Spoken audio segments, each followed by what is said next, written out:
amigos, tripulantes de nuestra querida, contaminada y única nave espacial.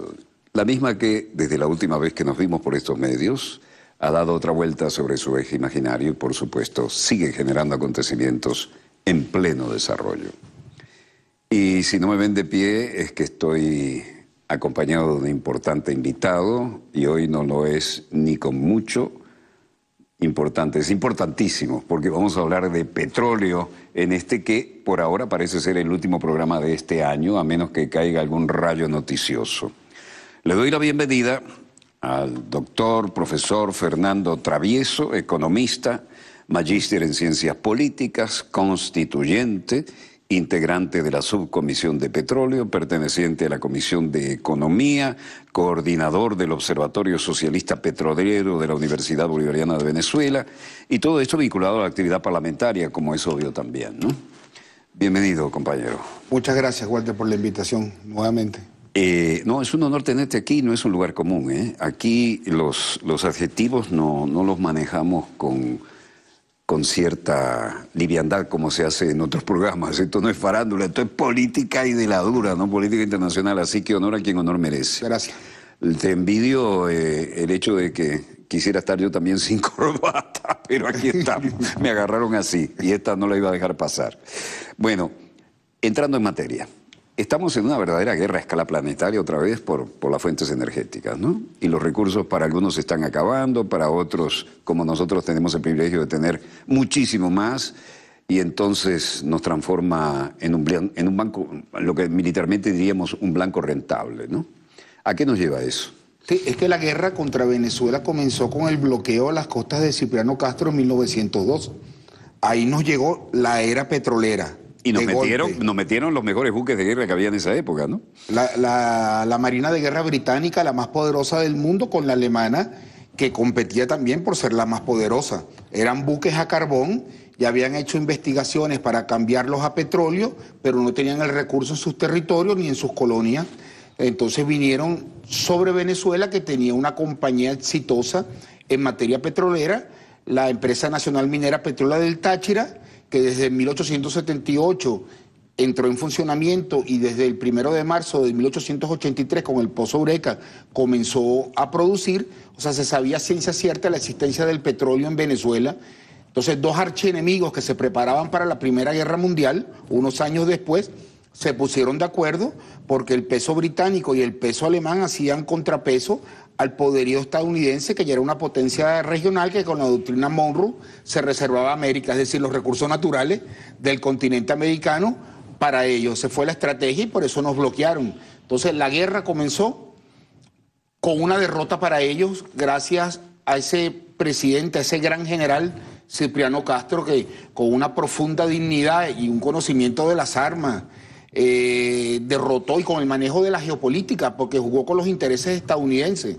Los estadounidenses pensaban que jugaban con él y quien terminó jugando con ellos fue Cipriano Castro. Hizo una política pendular ahí, ¿no? Se apoyó en uno y en otro hasta que logró su equilibrio. Hasta que el embajador norteamericano Bowen le dice unos años después, bueno, los compromisos que usted adquirió, ¿cuándo los va a cumplir? Y el general Cipriano Castro le contestó, bueno, es que el Tribunal Supremo de Justicia no los aprobó. No lo puedo cumplir. Claro, en 1908, cuando ya la Marina de Guerra británica cambia de carbón a petróleo, coincidencialmente se le da un golpe de Estado y lo sacan de juego.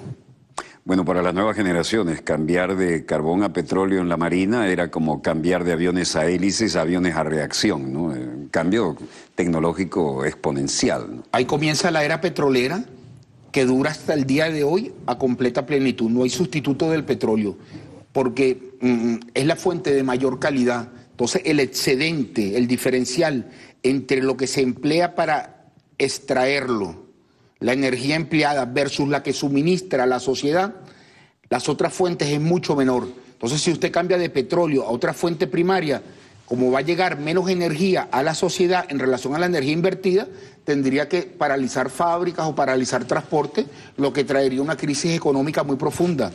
Es por eso que el mundo está en plena guerra por el control de las reservas de petróleo que quedan, que coincidencialmente están en la faja petrolífera del Orinoco, Hugo Chávez Frías, que es el epicentro del conflicto y que explica el acoso geopolítico que hay sobre Venezuela. Nos guste o no, estamos en el ojo del huracán, ¿no? A plenitud, estamos en plena guerra fría.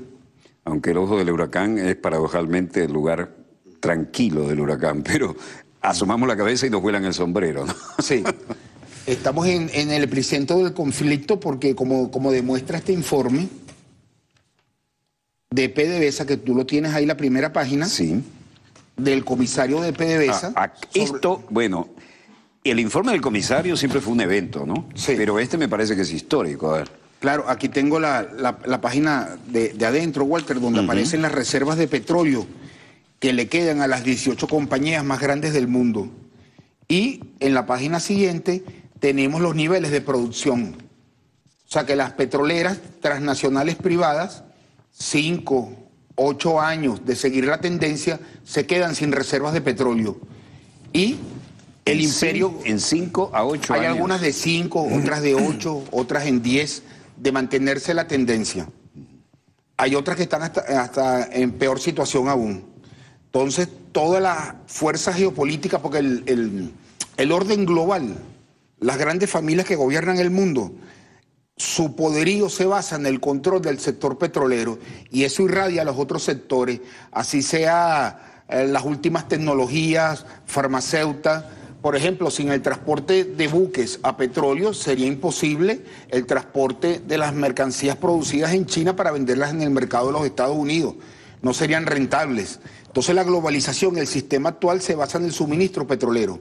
Por eso no existe un buque de transporte mercantil que no sea petróleo. Entonces el petróleo es el que ha permitido la interconexión y de ahí viene todo ese juego geopolítico por el control de las reservas que quedan, porque según los últimos datos de la OPEP, fuera de los países que integran a la Organización de Países Exportadores de Petróleo, entre los que están Estados Unidos, Rusia, China, Francia, Reino Unido, Alemania, por cada 30 barriles de petróleo que extraen, solo reponen uno en nuevos descubrimientos. Entonces el nivel de agotamiento fuera de la OPEP es acelerado. Y dentro de la OPEP, por cada por cada 2 barriles que se producen, solo se descubre uno si no contamos a la faja petrolífera del Orinoco. Y contando a la faja petrolífera del Orinoco, por cada 2 barriles que se producen se descubren 3. Entonces, el motor del mundo, de modo creciente, va a ser y es la faja petrolífera del Orinoco Hugo Chávez Frías. O sea, la economía mundial va a tender cada vez en mayor proporción a moverse en función de lo que suministre la faja petrolífera del Orinoco. Por eso tenemos todas las grandes potencias que hacen presencia ahí. Imagínate, las estadounidenses, las de la Federación de Rusia, las de China, las del Reino Unido y las de la República Francesa, el Consejo de Seguridad de las Naciones Unidas. En una pugna, en una guerra entre ellas por tener el mayor control de áreas operativas donde están reservas. Y por eso hemos visto esos casos que han escandalizado por el daño que se le ha dado al país, como Petro Zamora, donde el socio es Gazprom Bank. Entonces ya se genera, y como dijo el presidente Nicolás Maduro, de que parte de lo que ha pasado en nuestra industria petrolera ha sido en contacto con la Embajada de los Estados Unidos. Siendo eso así, eso fue una confrontación grande entre los intereses estadounidenses y los intereses de la Federación de Rusia. Por eso es tan importante el fortalecimiento de los servicios de inteligencia venezolanos para poner, vamos a decirlo coloquialmente, orden en la fiesta. No, y además, sí, el eufemismo lo entendimos, pero además de ser los miembros del Consejo de Seguridad, son los que tienen derecho de veto, ¿no? Sí. Así que se reservaron ese detallito, ¿no? Sí, y que están en guerra. Ya Lenin, cuando escribe el imperialismo fase superior del capitalismo, él dice la confrontación por el recurso petrolero es entre la familia Rockefeller, por un lado, después entre el otro bando era la familia Rothschild, asociada con la familia Nobel, y por el otro lado el Deutsche Bank, que llegó a dominar los campos de Rumanía de petróleo, que fueron los que fallaron en la Segunda Guerra Mundial. Ploesti pasaba por ahí, ¿no? Bueno, hubo batallas que se tuvieron que decidir por primero conseguir el petróleo para después seguir combatiendo, ¿no? Es que si Alemania hubiese tenido suministro petrolero, probablemente hubiera ganado la guerra porque tenía no la paraba superioridad nadie, porque tecnológicamente llevaba una ventaja enorme, ¿no? Y el espíritu de cuerpo ni se diga. La Unión Soviética, es decir, la Federación de Rusia y los demás países que integraban la Unión Soviética, pagaron con 20 millones de muertos derrotar a los nazis, a las tropas alemanas. Un costo gigantesco, pues. Y después llegan hasta Berlín. Y los Panzer no los paraba nadie, ¿no? Y hablando de Berlín, y me disculpa que te interrumpa. No, adelante, me encanta el tema. 1884, el Congreso de Berlín, las grandes potencias se reparten África. Sí, señor. Trazan unas líneas y se reparten el continente africano. 1916, el Tratado Sykes-Picot, las grandes potencias, encabezadas por el Reino Unido, la potencia dominante, y Francia, los triunfadores de la Primera Guerra Mundial, uno de los triunfadores, se reparten lo que era el Imperio Turco, el Imperio Otomano, que era el mundo árabe donde estaban las reservas de petróleo. No podemos tener la más mínima duda que las grandes potencias, sin verlas como malas y buenas para poder entender la geopolítica, sino en función de intereses, conversan sobre la repartición de la faja petrolífera del Orinoco Gochave Fría. Es por eso que en la Constituyente estamos introduciendo, o ya introducimos, una propuesta para modificar el artículo 303 de la Constitución Nacional para que el artículo 2 del Decreto de Ley 5200, promulgado por el presidente Chávez el 26 de febrero del año 2007, que reserva como mínimo el 60% de las acciones... 60% como mínimo para el Estado venezolano. Para el Estado venezolano tenga rango constitucional. Porque evidentemente en este juego geopolítico lo que buscan las grandes potencias encabezadas por Estados Unidos y las grandes familias por atrás en Estados Unidos y las familias europeas, lo que buscan es control territorial de la faja. Por eso no se les puede dar ni el 0,01 más a nivel accionario en las empresas mixtas. Eso es fundamental para preservar la soberanía, porque Venezuela es el epicentro de este conflicto global por el control de las reservas petroleras. Entonces el objetivo fundamental es preservar la soberanía. Y por eso todos los ataques que sufre la República Bolivariana de Venezuela, esos ataques despiadados contra el presidente Nicolás Maduro y contra nuestra industria petrolera, contra PDVSA. Y lo que hemos repartido aquí, y lo hemos repetido ad nauseam, ¿no? El petróleo del Medio Oriente está 40 a 45 días de navegación con todos los problemas que significa para llegar a Texas. Y el nuestro está de 4 a 5 días, la proporción es 10 a 1, ¿no? Claro, a la hora de un conflicto es mucho más seguro un transporte de petróleo de Venezuela hacia Estados Unidos que 4 días por alta mar, que puede ser atacado por la aviación o por submarinos, los suministros, porque el suministro petrolero va a ser el principal blanco a la hora de un conflicto para dejar sin petróleo a las Fuerzas Armadas del país enemigo. Entonces el petróleo es el factor fundamental, por eso las Fuerzas Armadas del planeta son 100% en función de petróleo. Eso te demuestra que no hay sustituto de igual calidad porque ya las Fuerzas Armadas hubieran repartido. Claro, los laboratorios de ellos, los tanques pensantes, ya comenzarán a decirnos que una parte de la Fuerza Armada va a traer energías renovables. Eso es un absurdo. 100% en función del petróleo. En la Segunda Guerra, ya que tocábamos el tema, había generales alemanes que tenían obligatoriamente que derrotar al enemigo para ver si se quedaban con lo que le quedaba de petróleo al enemigo para poder seguir operando, ¿no? Porque la línea de abastecimiento se había extendido demasiado, ¿no? Fue la causa, y cuando los campos rumanos, nadie se lo esperaba, fallaron. Ploesti y todo aquello, ¿no? Se quedaron sin petróleo y tenían aviones a reacción, como tú dices. Sí, el Messerschmitt 262 que hubiera definido la guerra. Claro. No, por más que tuvieran genios como Hans Rudd, el piloto de Stuka, que acababa el solo con una avanzada de tanques rusos, se quedaban sin combustible. No podían despegar y eran blanco fácil de la aviación aliada. De aviones a hélice, que si hubieran despegado los aviones alemanes a reacción, cada uno tumba una gran cantidad de aviones aliados. Hubieran perdido la guerra. El Messerschmitt 262, cuando apareció, ¿qué es esto? Superman está del lado alemán, no entendían nada, ¿no? Claro. Era insuperable la tecnología. Y ahí tenemos otro ejemplo geopolítico muy importante. Después viene la repartición de Berlín. Oh, ese es un temazo. Claro. La parte que le correspondía a la Unión Soviética, Stalin, la parte que le correspondía a Estados Unidos, la otra al Reino Unido, la otra a Francia, que se integra en la parte occidental.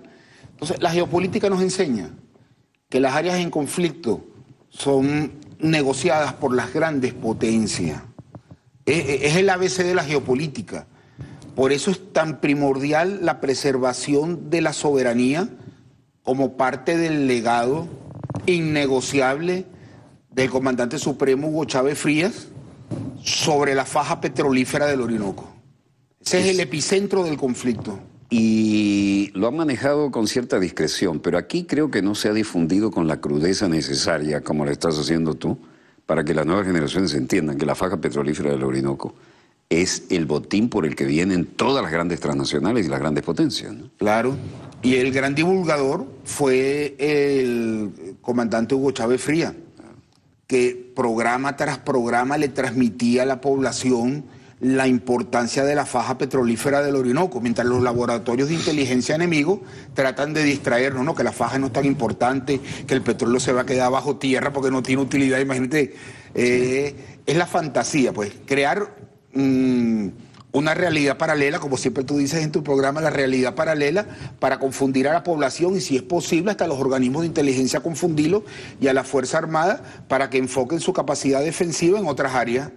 Cuando el ataque es por la faja petrolífera del Orinoco. Sin la faja petrolífera, Venezuela no fuera amenazada. Hubiera otro tipo de desestabilización por el control del oro. Pero en cuanto a términos geopolíticos, el petróleo es incomparable en importancia con respecto al oro, siendo el oro sumamente importante y cada vez más estratégico. No era ningún eufemismo aquello de llamarle el oro negro, ¿no? Sí. Que nos enseñaban en primaria. Esto es el oro. Lo que mueve la economía mundial. Sin petróleo no hay economía mundial. Maneja el 7% de los ingresos de manera directa a su venta a nivel global.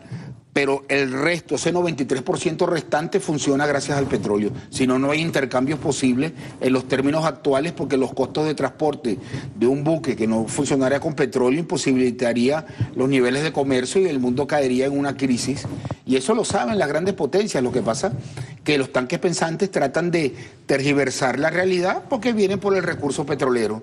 Entonces hablan, por ejemplo, a la población del Reino de Arabia Saudita, como hemos dicho aquí en tu programa, la confundieron, la engañaron, le dijeron que vienen las energías alternativas, pues véndeme el 5% de Saudi Aramco, tu compañía petrolera, para que tú con la plata inviertas en energías alternativas. Tan buenas las transnacionales, y detrás de las transnacionales, que están las juntas directivas, está lo que hemos hablado aquí, el verdadero dueño de la economía occidental, que es el fondo de inversión Vanguard, donde están las grandes familias. Entonces, cuando tú ves las petroleras, como demostramos aquí en tu programa, son las grandes familias que vienen por las reservas petroleras. Entonces, aquí se juntan dos cosas. Y además le fabricaron un entorno de terrorismo transnacional y dijeron, bueno, para mantenerse como monarcas y conservar la corona sobre la cabeza y la cabeza sobre los hombros, van a necesitar un poco de protección y apoyo logístico nuestro, ¿no? Y ahí empezaron a comprar armamento, apoyo técnico, claro, y toda la chatarra. No tan chatarra, de última generación, porque lo pagaban bien caro y se los daban, ¿no? Y el entrenamiento. Es lo que hablamos también en tu programa. Lockheed Martin, el mayor fabricante de armamento del mundo, también es de Vanguard. Lockheed Martin también es de Vanguard. Sí. Ah, qué bueno. Y Boeing, que también fabrica armamento, no solo aviones, también es de Vanguard. Todo se Fíjate llega el poder. a un final donde se integran todos los intereses, ¿no? Viene el Congreso de Estados Unidos, saca una ley mediante la cual un tribunal estadounidense puede declarar culpable por la caída de las Torres Gemelas al Reino de Arabia Saudita por haber propiciado el acto terrorista. Y el juicio puede ser pedido por cualquier familia que haya perdido un allegado en la caída de las torres. Declaras al reino culpable de tumbar las torres y está invadido. El reino dice, no, yo voy a privatizar el 5% de Saudi Aramco, y es la primera visita del presidente Trump fuera de los Estados Unidos. Entonces lo que hace, fíjate, se agarran el 5% de Saudi Aramco. El año que viene sale en venta, probablemente en la bolsa de Nueva York, pero la bolsa de Londres y Hong Kong están compitiendo, porque la comisión por donde se venda es gigantesca. Entonces se agarran el 5% de Saudi Aramco y viene Arabia Saudita y creo que compra 100.000 millones de dólares en armamento. Bueno, también se lo compra Vanguard. Vanguard se queda con el 5% del petróleo y vende 100.000 millones de dólares. El poder mundial a plenitud. Y además te vendo como aliado estratégico, mi protección, para que puedas conservar la cabeza sobre los hombros y sobre la cabeza la corona. Siempre y cuando vayas privatizando paulatinamente Saudi Aramco, porque si no te invado. Te desestabilizo, te quito del poder y si no caes y monto un gobierno títere como yo quiera, que yo creo que ya lo tienen en gran medida, te invado. Porque la política del Reino de Arabia Saudita de apoyo a los recortes de producción en la OPEP tiene que ver mucho con las necesidades de las propias transnacionales petroleras que fueron gastando su flujo de caja para mantener los precios bajos, para que cayera el gobierno venezolano principalmente, yo me atrevo a decir por sobre la Federación de Rusia. Ese es un temazo. Aprovecha este horario estelar que tenemos para explicar eso, porque si bien hay gente que ha metido el dedo en el ventilador ahí, no todo el mundo ha ido a fondo con eso. Vamos a explicarle de una manera que nuestra audiencia entienda que estamos metidos, nos guste o no, en el ojo del huracán, ¿no? Claro, había todo un plan estratégico con respecto a Venezuela, que el presidente Nicolás Maduro lo ha explicado muy bien. Así es.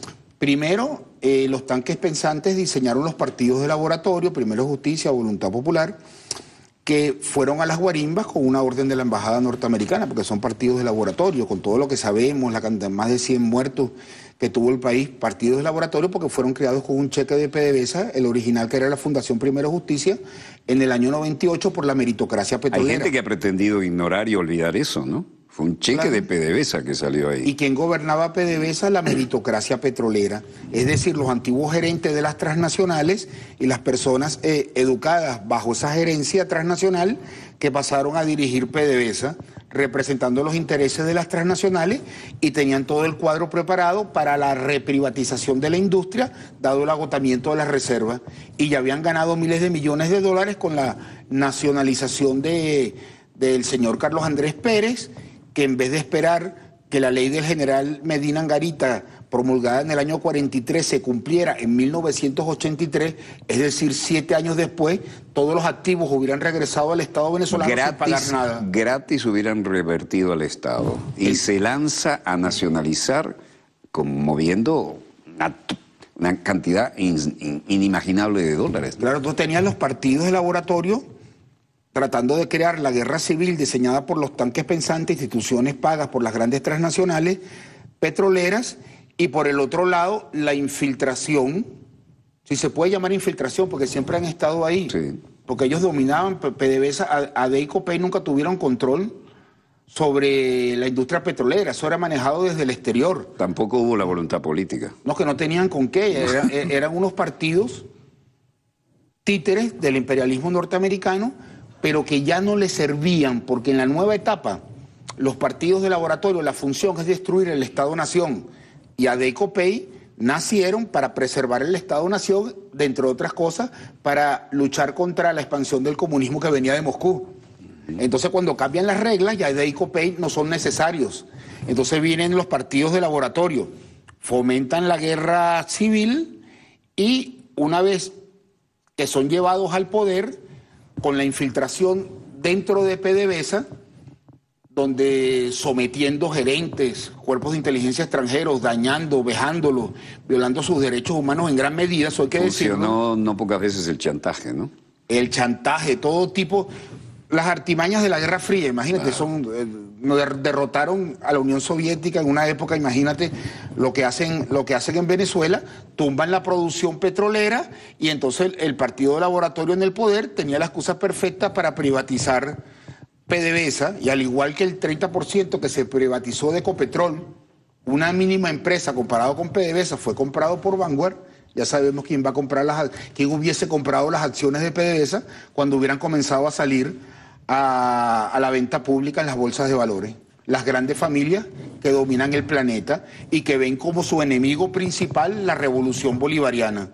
Y además, fíjate, los noticieros estelares que llevaban la pauta de la opinión pública, la Creole Petroleum Corporation presenta, y esa era la línea oficial, ¿eh? Y se manifestaba a través de lo que siempre hemos dicho, ¿no? Que en vista de que veníamos a los satélites de uso civil, hay dos teatros de operaciones. El teatro real, llámese guerra, crisis política, como lo quieras llamar, y el paralelo o alternativo en los medios, ¿no? Y el manejo, la hora aquí la marcaba la creó la Petroleum Corporation y tenían las grandes estrellas del periodismo manejándose en ese estándar, ¿no? Un control total de la familia Rockefeller sobre Venezuela, cuya figura clave era don Rómulo Betancourt. Don Rómulo Betancourt representaba los intereses de la familia Rockefeller en Venezuela. Nelson Rockefeller, el presidente Truman, cuando la familia Rockefeller crece tanto, decide una expansión total y le asigna a cada uno de los descendientes de la familia Rockefeller un área en el mundo, y al señor Nelson Rockefeller le toca Venezuela. Recuerdo cuando don Rómulo vuelve de Suiza, ¿no? Dice, no vengo a enchinchorrarme ni a empantuflarme. Y tuve el honor de cubrir eso porque, como yo ya tenía algún posicionamiento, me metí en la casa y además busqué las pantuflas y le tomé una foto para publicarlo. Pero se jugó con cierta elegancia porque todavía teníamos margen, había un estándar de vida donde la gente estaba sin chocar con la realidad contundente ahora del neoliberalismo, pero la jugada por debajo era a cuchillo, ¿no? Era muy fuerte. Y con una llamada te comunicabas con la embajada de la Unión Soviética y le ponías un freno a la embajada de los Estados Unidos de América.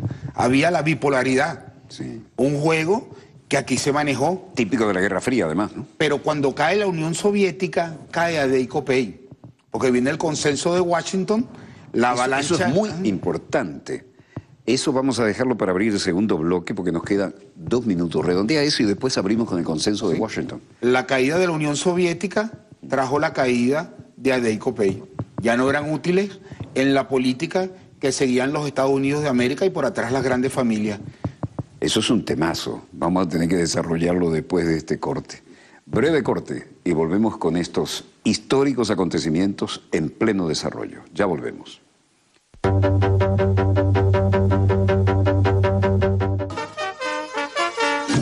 Ya vuelve Dossier.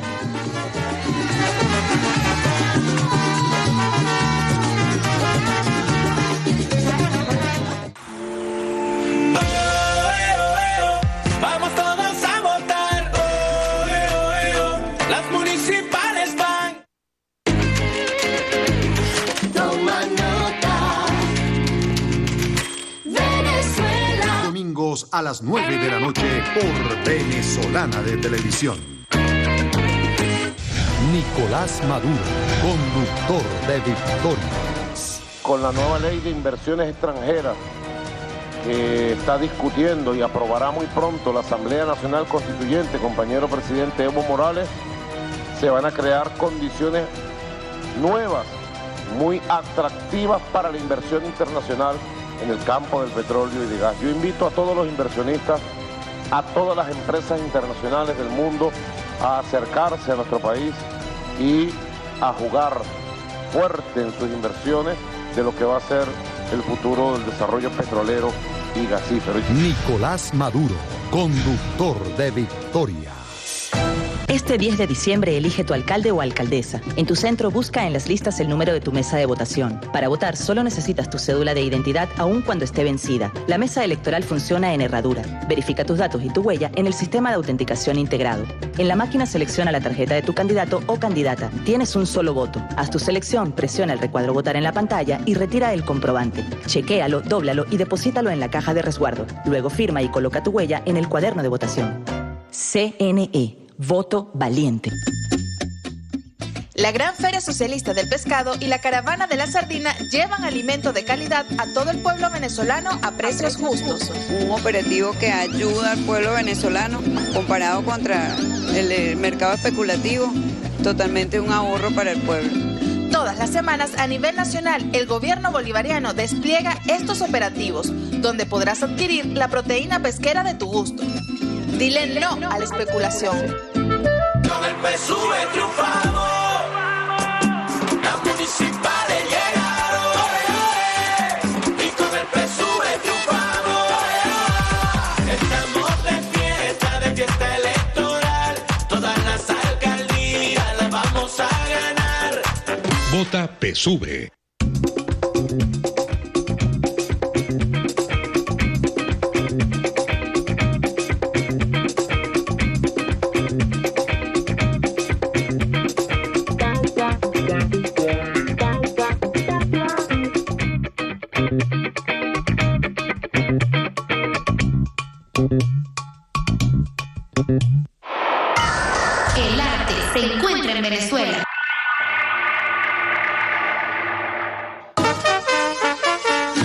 Continúa.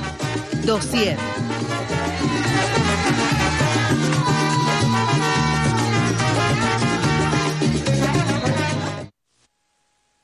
Volvemos con más acontecimientos en pleno desarrollo y los tenemos aquí con este gran experto petrolero y ainda más, porque petróleo no es solo petróleo, esto envuelve demasiadas cosas, geopolítica. Fernando Travieso. Bueno, la hegemonía y el balance típico de Acción Democrática, COPEI, pasó a la historia. Aparece un factor llamado Chávez, aparece un cambio geopolítico, más que político, porque las consecuencias fueron clarísimas, y nos encontramos en un escenario totalmente diferente. ¿Qué pasa a partir de ahí?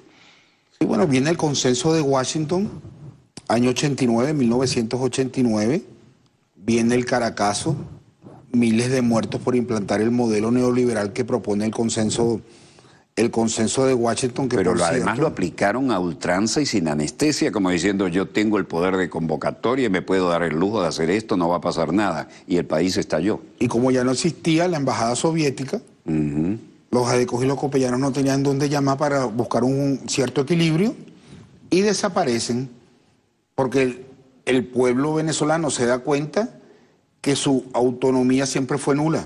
¿Era tan importante la embajada soviética como balance para ti?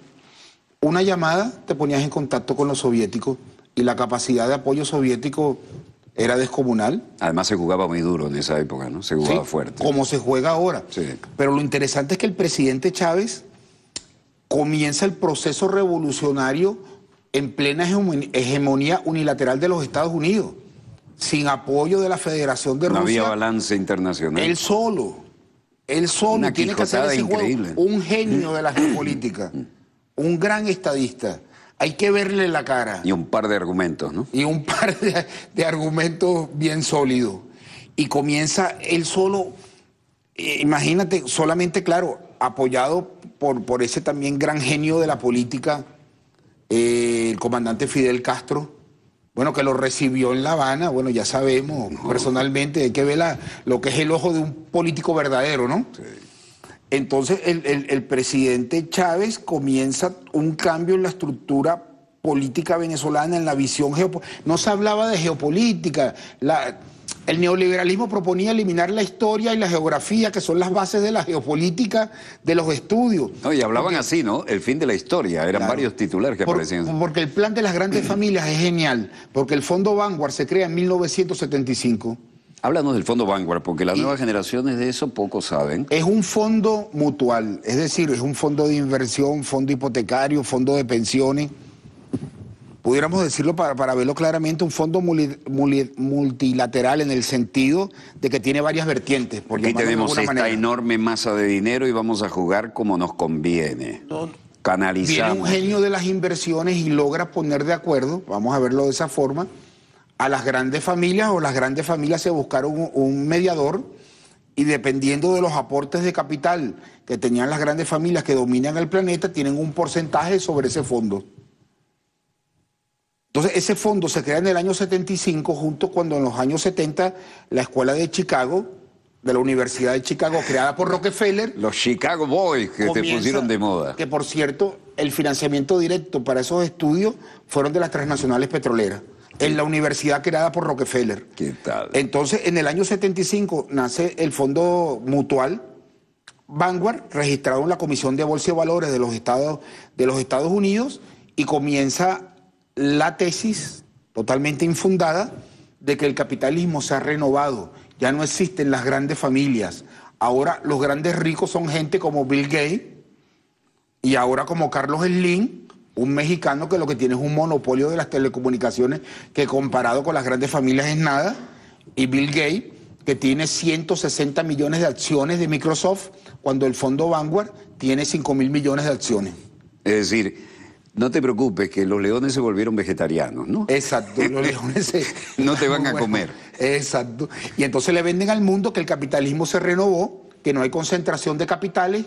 Por lo tanto, la tesis marxista de la concentración de capitales como explicación del comportamiento no tiene razón de ser, no tiene razón está fuera de la historia. Y vienen los cambios de pensum en las universidades a nivel mundial, eliminan el marxismo porque falló e introducen el neoliberalismo y van desmontando los sindicatos porque les quitan su base ideológica, que era la lucha por el socialismo, y obtienen un control global, con la excepción del presidente Chávez, que tiene el primer intento por la toma directa del poder en 1992, un año después del derrumbe de la Unión Soviética. Hay que ver... Cuando ya dijeron no hay Unión Soviética, el desbalance bipolar se acabó, tenemos la hegemonía total y aparece tremenda piedra en el zapato que se llama Hugo Chávez Frías. Algo increíble, que los servicios de inteligencia occidentales no detectaron los movimientos que él venía teniendo dentro de la Fuerza Armada, y después llega al poder democráticamente y inteligentemente va avanzando en un proceso revolucionario, jugando en términos geopolíticos con ese inmenso poder que es el gobierno de los Estados Unidos, y que por atrás están las grandes familias ya con el ojo puesto en Venezuela, y por eso crean los partidos de laboratorio, porque viene la etapa de control directo sobre las reservas petroleras venezolanas, porque hace falta la privatización de PDVSA, porque en el porcentaje que compren acciones de PDVSA, en ese mismo porcentaje pueden registrar como reservas las que le pertenecen a nuestra industria, y solucionan su problema de agotamiento, que impacta profundamente en la capitalización de las empresas, es decir, en el valor de las acciones en la bolsa de valores a nivel global, sobre todo en la bolsa de Nueva York. La bolsa de Nueva York, porque está regida por una ley, que es la ley Sarbanes-Oxley, que exige... Poco se habla de eso. A ver, danos una explicación que la entienda bien Juan Bimba. Es tal el agotamiento de reservas que antes... el tener reservas probadas ya era válido ante el mundo. Era el crédito absoluto, ¿no? Pero con la ley Sarbanes-Oxley, que se crea en el 2000, se aprueba por el Congreso de Estados Unidos. Sarbanes y Oxley, uno es un representante, un diputado, y el otro es un senador. Entonces, esa ley entra en vigencia en el 2004, inmediatamente la Comisión de Bolsa y Valores va ajustando los mecanismos de registro de activos de todas las compañías del planeta que cotizan en el sistema financiero norteamericano a una certificación, para evitar que el valor de la empresa en acciones sea mayor que el valor real, lo que ocasiona las burbujas financieras. Y en el caso del petróleo se pide la certificación de los activos de las petroleras, por lo tanto viene la certificación, se taladra y se constata calidad y cantidad. Y solamente las reservas certificadas es lo que tiene valor. Es por eso que nosotros, cuando cambiamos de bitumen a petróleo, la denominación de la faja petrolífera, fue un gran triunfo para el país, pero también muy positivo para las compañías transnacionales. Hablamos de faja bituminosa del Orinoco, ¿no? Y de repente cambió la semántica. Claro, porque con la bituminosa, a la hora de privatizar PDVSA, no tomas en cuenta el bitumen, solamente el petróleo, que eran 40.000 millones de barriles, comparados con los 261.000 millones que hay en la faja, vendidas a precio de gallina flaca. Pero como no logran salir del presidente Chávez, triunfa el pueblo venezolano, pues viene la certificación de las reservas, y ellos necesitan también que la faja se llame petróleo, porque si no, la Comisión de Bolsa y Valores en las áreas operativas, siendo las reservas del Estado venezolano, ellos pueden colocar como producción futura. Los acuerdos de empresas mixtas a nivel global permiten la clasificación como producción futura de las áreas operativas que dominan las grandes transnacionales. Por eso es que dependen de la faja petrolífera del Orinoco Hugo Chávez Frías. Entonces tenemos ahí un poder que el presidente Chávez utilizó magistralmente, porque trajo empresas del mundo entero, dejó las de Estados Unidos, dejó las francesas, dejó las británicas. Estoy hablando del Consejo de Seguridad, que ya es bastante, ¿no? Generó un balance geoestratégico. Y trajo la Federación de Rusia y trajo China. Aunque China ya había venido antes a Venezuela con la urimulsión, porque eso es otro caso digno de estudio geopolítico. La urimulsión también mete un tremendo clarinazo ahí, ¿no? Porque trajeron a los chinos, porque a medida que China compraba urimulsión, no se interconectaba con la Unión Soviética, entonces la urimulsión se utilizó por parte de Estados Unidos y el Reino Unido, los grandes jugadores de la Guerra Fría, para acercar a la Unión Soviética en gran medida, para que no pudieran pasar los gasoductos, porque el territorio por donde iba el gasoducto, vendías urimulsión y desechabas el gas. La urimulsión competía con el gas, pero cuando se desintegra la Unión Soviética, Azerbaiyán, el mar Caspio, pasa de la órbita soviética a la órbita occidental y viene el Reino Unido, su empresa BP y las empresas estadounidenses y hacen el BTC. Es un gasoducto parejo con un oleoducto. Una obra monstruosa. Que va de Bakú, la capital de Azerbaiyán, pasa por Tbilisi, la capital de Georgia, y llega a Ceyhan.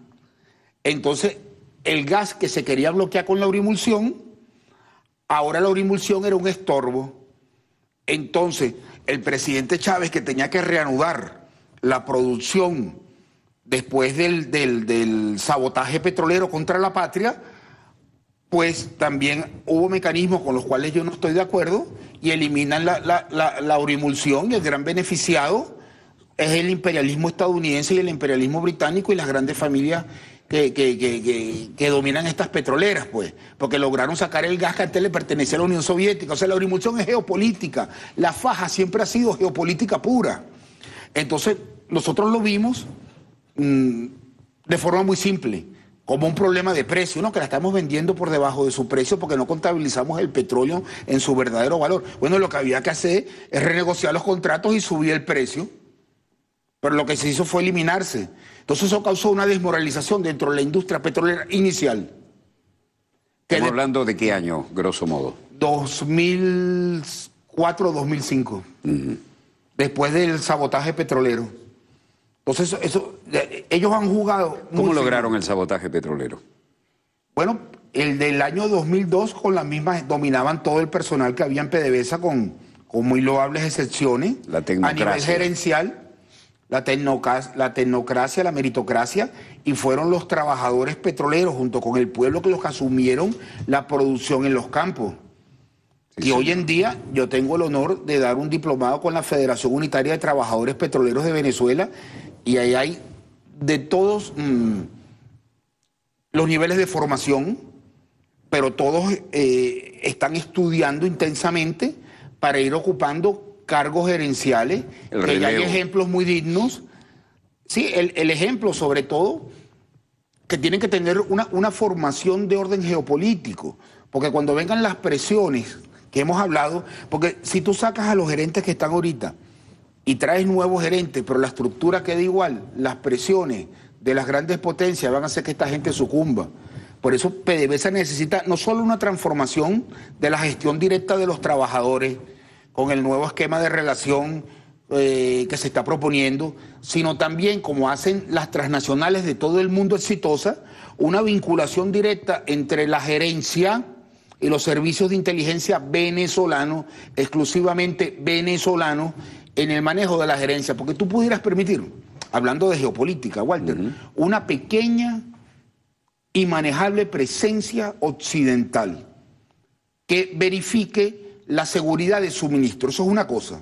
Eso en geopolítica es aceptable. Es complejo, pero es aceptable, porque eso le permite saber a Estados Unidos y a Europa que le aseguramos todo el suministro, como lo hacemos, de petróleo. Pero si tú no tienes la capacidad de inteligencia de controlar esa pequeña inteligencia, es esa pequeña inteligencia la que va a dominar toda la industria en función de los intereses extranjeros. Entonces, si tú no entregas en tiempo y forma, tu credibilidad se va al diablo, ¿no? Por supuesto, por supuesto.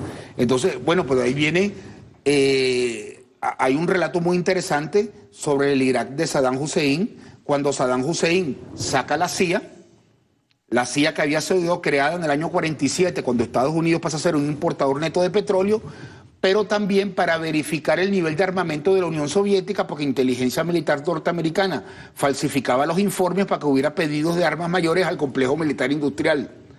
Por eso, cuando dicen que Saddam Hussein tiene armas de destrucción masiva, la CIA dice que no y comienzan a volarle la cabeza a sus cuadros. Y cuando Saddam Hussein la saca, queda inteligencia militar y dice lo que sea, y se le monta esta trampa que hoy en día, desde que comenzó la lucha por las reservas petroleras iraquíes, cuando Saddam Hussein cometió el error de creer que los Estados Unidos le permitían invadir Kuwait como premio por haber atacado Irán. Es increíble cómo entró en esa, ¿no? Sí, se lo creyó un hombre tan astuto, un nacionalista, porque Saddam Hussein era un nacionalista. Mira, yo conocí a ese hombre y estuve allá en esa época, ¿no? Y el hombre tenía el país funcionando tan bien como hacía Gaddafi funcionar el suyo, que era complicadísimo porque eran tribus del desierto muchos, ¿no? Pero Saddam Hussein tenía chiitas al sur, los sunitas de él al centro y los kurdos al norte. Los kurdos, que son este problema, todo el mundo ordenadito con su propio medio de comunicación, su propio sistema de educación, su propia universidad local y todo el mundo trabajando bajo la dirección única y el país perfectamente unido. Y de repente vuelan Irak, vuelan al coronel Gaddafi, que eran nacionalistas en el buen sentido y piezas fuertes de la OPEP, ¿no? El control de las reservas petroleras. Desaparecer el Estado-Nación iraquí, que en realidad está la zona chiita en Bagdad, Claro. está la zona sunita, pudiéramos decir Mosul, bajo... Mosul hacia arriba hasta la frontera. Con ahí, gran ahí los presencia. kurdos estaban en tranquilidad y en perfecto orden, viejo. Exacto. Y mira los kurdos lo que son ahora, ¿no? La Lo que zona se- kurda y la zona sunita, Sí. donde está el Estado Islámico, cerca de la frontera con Siria. Sí. Entonces tienen un caos. Un caos total programado. hasta la cerca de Al-Fajol, Walter. Hay una cerca de Al-Fajol, tú la pasas y están las petroleras. Ahí la grama está cortada, hay árboles frutales. Puedes jugar golf. No, puedes dejar lo que tú quieras que no se pierde. Y están produciendo más de 5 millones de barriles diarios. ¿Y de qué les sirve a ir a producir más de 5 millones de barriles diarios cuando están en plena guerra civil? Entonces, eso nos sirve de ejemplo de que no es opción dejarnos quitar el control de los recursos naturales, del petróleo. No es opción. Empeoraría la situación, porque entonces las grandes familias y el gobierno estadounidense y los gobiernos europeos vendrían por la desaparición del Estado-Nación venezolano. La única opción es mantenimiento de la soberanía a cualquier costo. Por eso ellos implementan, como no lograron a través de las guarimbas el control sobre el país, el dólar de guerra. ¿Tú crees que la banca norteamericana, que es manejada también por Vanguard, Wells Fargo, Citigroup, Bank of America, JP Morgan Chase y Goldman Sachs, Las grandes ligas, totalmente. ellos son los que emiten los billetes en dólares? Dominan, creo, que el 40% de las acciones de la Reserva Federal, pero son los que tienen el control real. Por eso cuando vino la crisis en el 2008, se emitió moneda para pagarse ellos mismos, para salvar sus propios bancos, porque la crisis hizo que las personas que tenían que pagar hipotecas dejaran de hacer esos pagos. Entonces, para salvar sus propios bancos, emitieron moneda. ¿Tú crees que los mismos dueños de la banca, del complejo militar industrial y de las petroleras van a permitir que alguien que no sea ellos controle el dólar de guerra? No, Dios. ¿Ah? Fíjate, RT dice que el verdadero problema que hay en Estados Unidos es una lucha de poder entre la CIA e inteligencia militar norteamericana.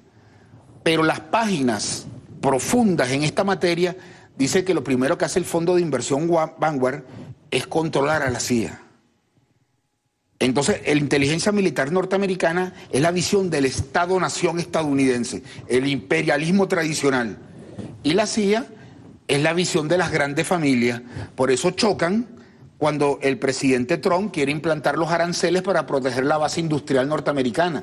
Pero esos aranceles van a pechar las inversiones del fondo de inversión Vanguard que están en China y en México. Nada. Y entonces viene ese choque. Entonces hay toda una complejidad de orden geopolítico que tenemos que manejar a plenitud y como nos enseñó el presidente Chávez y ahora el presidente Nicolás Maduro, sin miedo, porque si no perdemos la soberanía. Porque lo primero que busca la guerra psicológica es que uno tenga miedo. Entonces, sabiendo estas variables, tenemos que hacer nuestra política defensiva y en función de eso es lo que yo te decía que hemos propuesto en la constituyente, que es un paso fundamental, darle carácter constitucional al legado del presidente Chávez, por lo que se jugó la vida de que el 60% de las acciones de las empresas mixtas que están en Venezuela, de cualquier país, de cualquier potencia, tienen que tener como un mínimo 60% mínimo del Estado venezolano. El control territorial de la faja petrolífera del Orinoco no se negocia, no se discute. Es de las venezolanas y de los venezolanos. Entonces, eso es lo que estamos tratando de hacer con esa propuesta en el 302, en el 303. Y en el 302, la propuesta que entregamos habla en su parte final que los organismos de inteligencia del Estado venezolano deben abocarse a las industrias estratégicas para ser corresponsables del mantenimiento de la soberanía y de la productividad. porque sin eso, en plena guerra global, los aparatos industriales son objetivo de guerra para desmantelarlos. Y PDVSA, imagínate, la empresa más valiosa del mundo según los parámetros de la Comisión de Bolsa y Valores de los Estados Unidos. ¿Cuáles parámetros? Vemos a cómo están vendiendo o piensan vender el año que viene el barril en reserva de petróleo de Saudi Aramco. $7,6, un regalo. $7,6. Sí. ¿A futuro? Tienes que comprar en el 2018, pagar cash, y lo que va a estar en venta es el 5% de las acciones de Saudi Aramco. Bueno, si tú aplicas, eso ya convierte a... Eso es malo hasta para la imagen saudita, ¿no? Pero convierte a Saudi Aramco, regalándola. Es el 5% que va a salir en venta. Es la salida a bolsa de valores más grande en la historia de la humanidad. El 5%. Entonces tú agarras $7,6 y se lo aplicas a las reservas certificadas de PDVSA. Y PDVSA es más valiosa que todo Silicon Valley, que las empresas de alta tecnología. PDVSA es más valioso que el complejo militar industrial de los Estados Unidos. PDVSA es la empresa más valiosa del planeta. Tenemos que entenderlo, ¿vale? Son los parámetros... Silicon Valley, que es el eje de toda la tecnología de punta, ya sería un parámetro para comparar abrumador. Pero si además le sumamos el aparato tecnológico militar industrial, se salió del planeta. PDVSA es lo más valioso del planeta. Y ellos saben que también es una propuesta que ya entregamos, todo lo que hablamos aquí en ese primer programa que hicimos, pues cada una de las propuestas las entregamos, elevando el factor de recobro.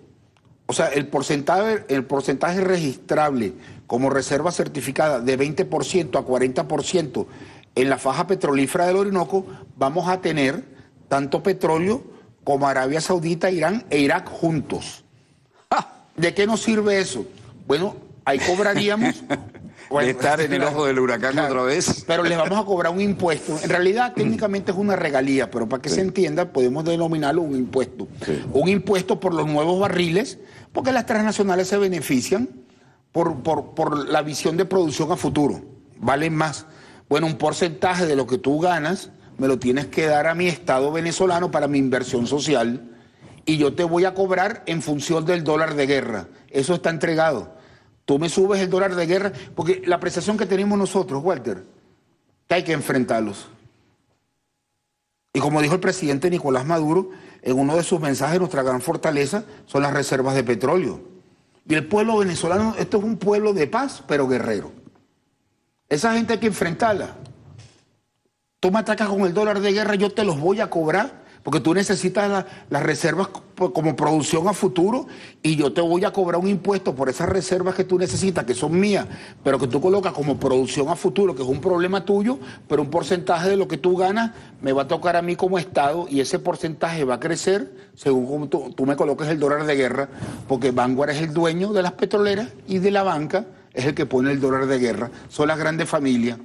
Lo de la página Dollar Today, esa es la visión que quiere el aparato de inteligencia norteamericano que nosotros creamos, que una paginita puede con el Estado-Nación venezolano, son los poderes mundiales. Y además, lamentablemente, hay una cantidad de, no sé cómo calificarlos, que lo siguen y lo consideran la referencia, ¿no? Pero además el otro factor Chávez que les cambió toda la geopolítica, ¿no? Totalmente. A mí me llegó, yo admiro el coraje de este caballero que no voy a mencionar, un señor con dos apellidos, nombre y dos apellidos. Yo soy el doctor fulano de tal, lo he contado alguna vez aquí, jefe de la cátedra tal, Facultad de Medicina de la Universidad tal, aquí en Estados Unidos.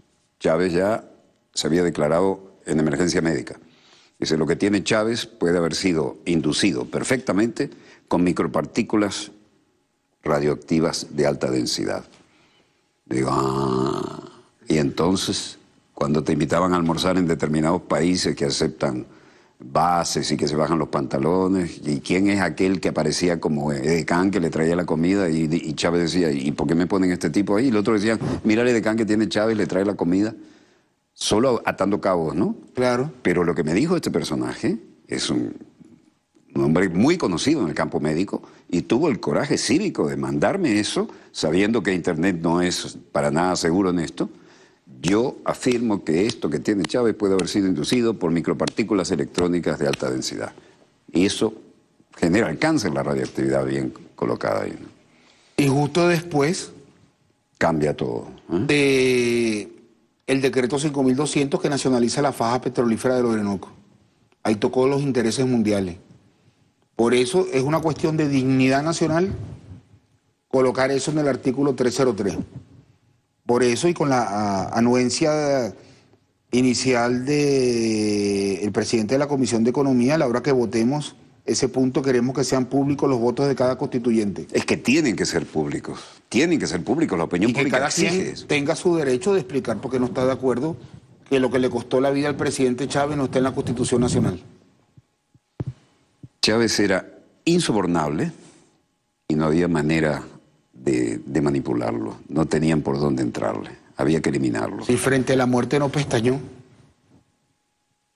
Bueno, si nos ponemos a dar testimonios, se nos va el hilo de esto que tiene que ser pedagógico, ¿no? Y nos va a llevar la emoción por delante también. Nos ponemos emocionales acá. Sí. Pero Hay cosas que yo no puedo decir, que he manejado en base a confianza, pero también hay cosas que tú sabes, que tampoco vas a decir aquí, pero que esperamos que esto haya servido para dar un campanazo a que entendamos que estamos en el ojo del huracán, con o sin Chávez, y que hay que seguir adelante con la herencia que le tocó a Maduro, ¿no? Y este es el país que tenemos, y este es el que hay que sacar adelante. la persona designada por el presidente Chávez.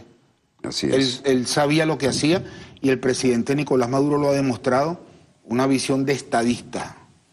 Una visión de estadista, lo ha demostrado. Ahí están los Echó por resultados. tierra todas las pésimas críticas de mucha mala uva que hicieron con él, y un hombre que viene del área del trabajo y que está haciendo honor a la responsabilidad que se le entregó, ¿no? Y que debe seguir gobernando Venezuela Así es. muchos años más. Yo recuerdo una llamada que me tocó profundamente, y de repente un número que nadie tiene, yo no lo uso sino para determinadas circunstancias, y ¡pum! Maduro. Digo, hermano, ¿y esta sorpresa? ¿Y dónde estás? Y hablamos, ¿no? En La Habana. Y yo decía, Dios, yo no me atrevo a preguntarle cómo está Chávez, ¿no? Y dime algo. Y conversamos un rato y de repente me dice, y ahora te voy a pasar un amigo. Y me pasa a Chávez, chico. Y yo digo, ¿y esto? ¿De dónde salió este milagro, no? Y de repente Chávez me dice, y ahora yo te voy a pasar un amigo. Y me pasa a Fidel. Imagínate tú. Los tres allá conversando, y de repente yo decía, con todo lo que me inventaron, que si yo había sido torturador en la Fuerza Aérea Uruguaya, no, joder, había dos Walter Martínez. Yo llegué aquí en el año 69, el golpe fue en el 73. Era una cosa de cacería de brujas horrenda, ¿no? Y fíjate, esa despedida a mí me dio una tranquilidad espiritual tremenda, ¿no? Pero eso cambió la historia, ¿no? Nos queda un minuto o dos, dime tú. Fíjate, ¿Qué lectura le en la das? entrada de tu oficina tú tienes una pancarta, un afiche que dice prohibida la entrada de CNN. CNN fuera de aquí, dice. CNN, Time Warner, ¿verdad? Sí. Time Warner, Grupo Vanguard. Grupo Vanguard, las petroleras y el complejo militar industrial.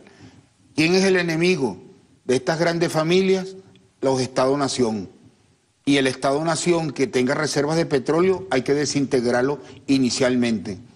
El gran enemigo de estas grandes familias es el nacionalismo. Por eso que nos orgullecemos de ser nacionalistas. Precisamente porque estamos en contrasentido de estas grandes familias. Y además que creemos en una sociedad socialista, donde todo ese dinero que ellos han acumulado mediante guerra y desbaratando pueblos, se reparta, se solucionarían grandes problemas que tiene la humanidad. Bueno, yo que vengo de la izquierda cristiana uruguaya, que fuimos los primeros en plantear el Frente Amplio y se nos rieron en la cara, pero ahí va el Frente Amplio, ¿no? Quiero decirte que coincidimos porque es el humanismo ante todo, ¿no? Y se nos acabó el tiempo. Bueno, el señor coordinador ya no sabe cómo hacerme señas. Un minuto para cerrar esto. Dímenos un corolario.